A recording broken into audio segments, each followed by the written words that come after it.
Hi, it's Phil here from Revive My Ride, and in this video I'm going to show you how to replace the Cabin Air filter, or often called the Pollen filter, on the BMW 1 Series F20 and F21. And apart from some basic tools, the only thing that you need to buy in to do this job is a replacement pollen filter. So I bought one by Hengst, but along with MAN and MAL, these guys are the BMW OEM suppliers, so any three of those brands will do a good job for you.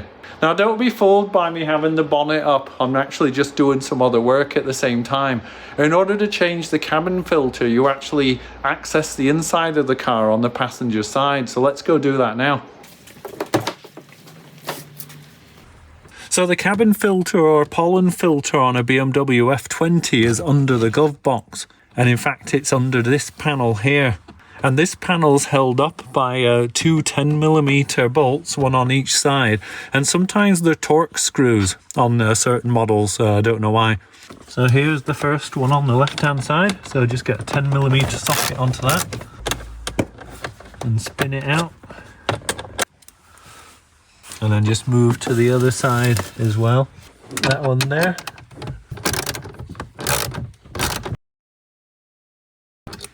Okay.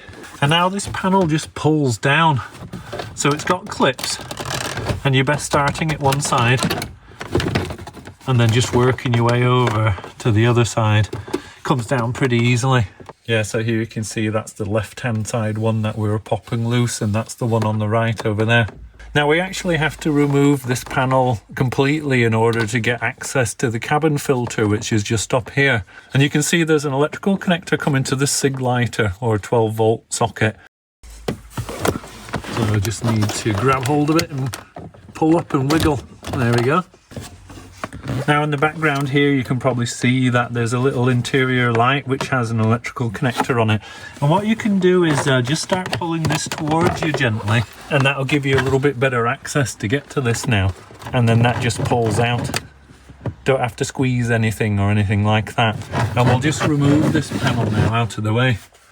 Now under here there's like a banana shaped cover, or boomerang shaped is the best way I can describe it, and it's held up by a number of Torx screws, so we just need to take that access cover off. So this is the banana shaped cover I was talking about, and these are T20 screws.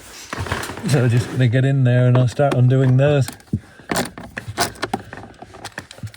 That's one. Okay, that's two. That's three.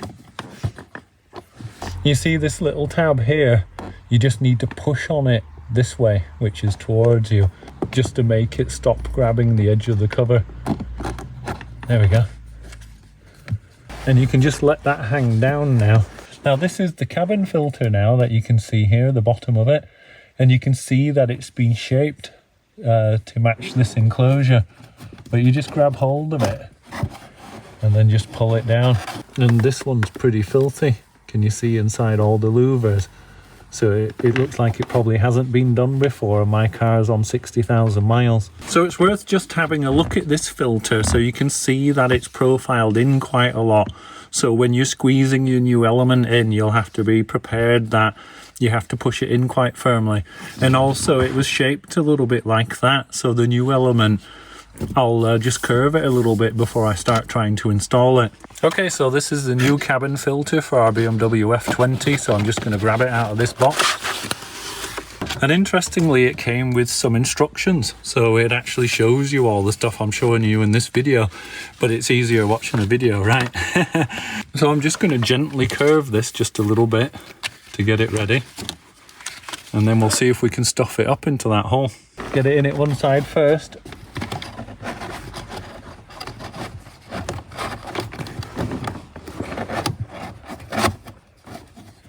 It wasn't too bad, quite cooperative really, can't complain at that. And then we just need to push this cover back up into place. It has these locating pegs all around the edges, so it should be possible to locate it quite easily. There we go, you heard that clip go in there. And that holds it up in place so you can get the screws in. So we just have our three Torx screws to put back in.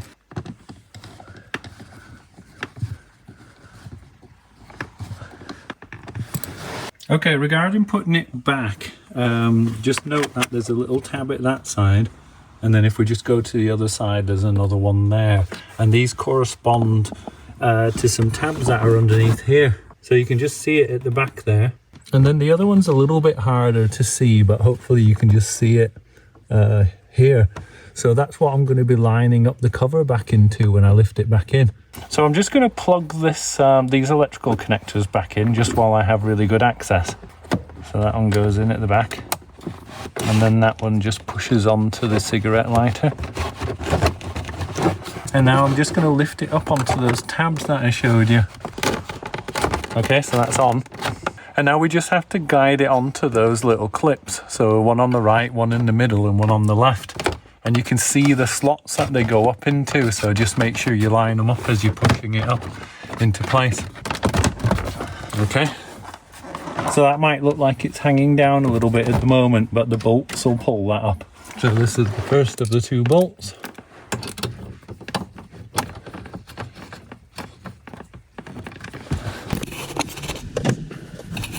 And then the second one just goes here. So it was definitely worth me replacing this cabin filter because you can see what a state it's in. And you can actually get a standard filter, and you can also get a carbon one as well, which is really good at cutting out exhaust emissions. So, and I'll put links in the description to both the standard version and the carbon one in part numbers. So check it out if you want to buy one. Hopefully this video helped you, and if it did, then please give me a thumbs up and please consider subscribing, and maybe I'll see you in the next video. Thanks for watching. Bye for now.